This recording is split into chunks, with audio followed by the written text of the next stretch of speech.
Hello students, आइए देखते हैं चैप्टर 9 की 10वीं हेडिंग जीव का उपापचयी आधार के बारे में। जीव का उपापचयी आधार क्या है, इसको आप ध्यान से समझें। जीव का उपापचयी आधार, उपापचयी पथ, ठीक है। उपापचयी पथ द्वारा साधारण पदार्थों से जटिल पदार्थ और जटिल पदार्थ से सरल पदार्थ का निर्माण होता है, ठीक है। उपापचयी पदार्थों से क्या होता है? साधारण पदार्थों से जटिल पदार्थों का निर्माण होता है और जटिल पदार्थों से साधारण पदार्थों का निर्माण होता है। उपापचयी पथ द्वारा साधारण पदार्थों से जटिल पदार्थ, जैसे एसिटिक अम्ल से कोलेस्ट्रॉल का बनना। एसिटिक अम्ल क्या है? एक साधारण पदार्थ है और कोलेस्ट्रॉल क्या है? एक जटिल पदार्थ है।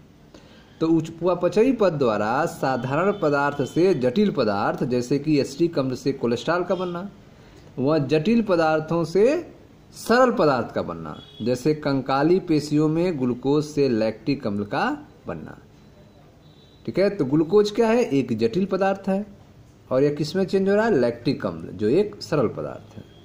तो जटिल से सरल पदार्थ का निर्माण होता है, ठीक है। तो उपापचयी पथ द्वारा क्या होता है? तो उपापचयी पथ द्वारा साधारण पदार्थों से जटिल पदार्थ और जटिल पदार्थों से सरल पदार्थ का निर्माण होता रहता है, ठीक है। पहली प्रकार की प्रक्रिया को जैव संश्लेषण पथ या उपचयी पथ कहते हैं। तो उपचयी पथ क्या होता है?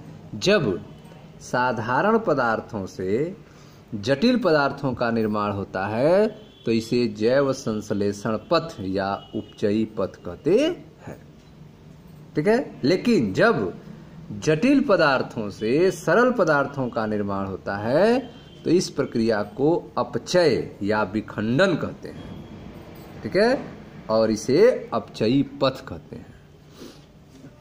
तो जब साधारण पदार्थ से जटिल पदार्थ बनेंगे, पहली प्रकार की प्रक्रिया को जैव संश्लेषण पथ या उपचयी पथ कहते हैं, जबकि जटिल पदार्थ से सरल पदार्थ का बनना क्या कहलाता है?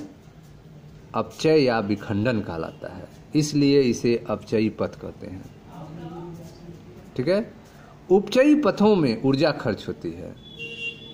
जो उपचयी पथ है, अर्थात सरल पदार्थ से जटिल पदार्थ में बनने में ऊर्जा खर्च होती है।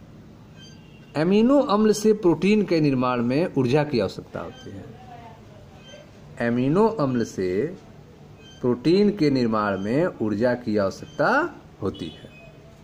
दूसरी तरफ अपचयी पथ, जिसमें जटिल पदार्थों से सरल पदार्थ का निर्माण होता है, उसे अपचयी पथ कहते हैं। तो दूसरी तरफ अपचयी पथ द्वारा ऊर्जा मुक्त होती है, जैसे कि कंकाली पेशियों में जब ग्लूकोज लैक्टिक अम्ल में टूटता है तो ऊर्जा मुक्त होती है।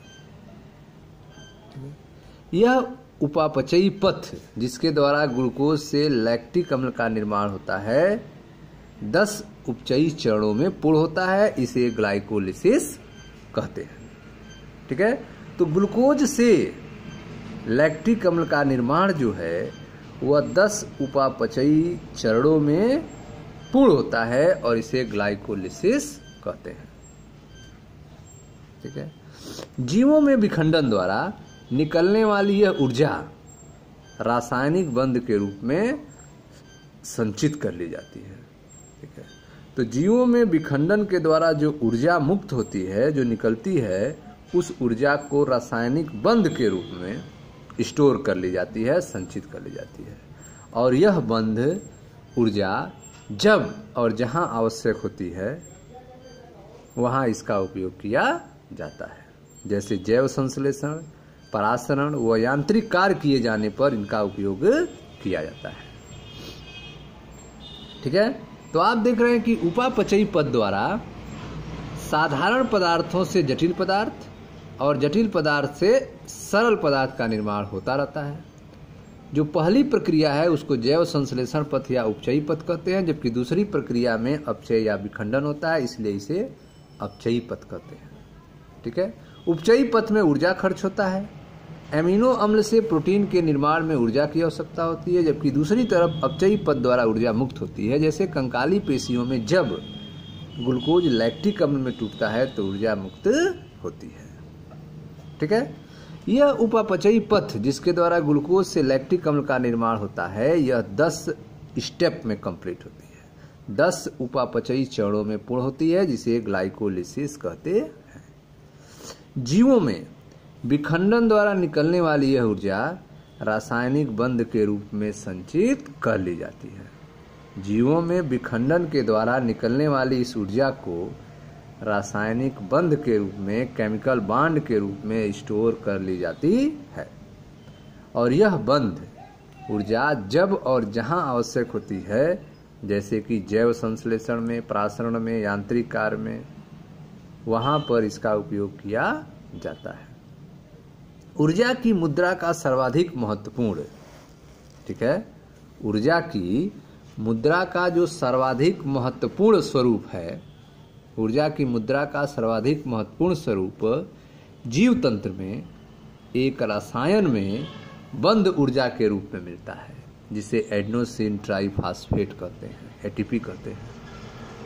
ठीक है, तो ऊर्जा की मुद्रा, क्वाइंस ऑफ एनर्जी, ऊर्जा की मुद्रा का जो सर्वाधिक महत्वपूर्ण स्वरूप जीव तंत्र में एक रसायन में बंध ऊर्जा के रूप में मिलता है, उसे क्या कहते हैं? एडेनोसिन ट्राइफॉस्फेट कहते हैं, एटीपी कहते हैं। ठीक है, जीव अपनी ऊर्जा कैसे प्राप्त करते हैं, उनमें से किस तरह की योजना विकसित हुई है, वे इस ऊर्जा को कैसे और किस रूप में संचित करते हैं, इस ऊर्जा को वे कार्य में कैसे बदलते हैं, आप इन सब चीज़ों के बारे में बाद में उच्च कक्षाओं में एक नई शाखा में अध्ययन करेंगे, जिसे जैव ऊर्जा विज्ञान कहते हैं, बायो एनर्जेटिक्स कहा जाता है। ठीक है स्टूडेंट्स, तो यह था आपका जीव का उपापचयी आधार के बारे में। Thank you.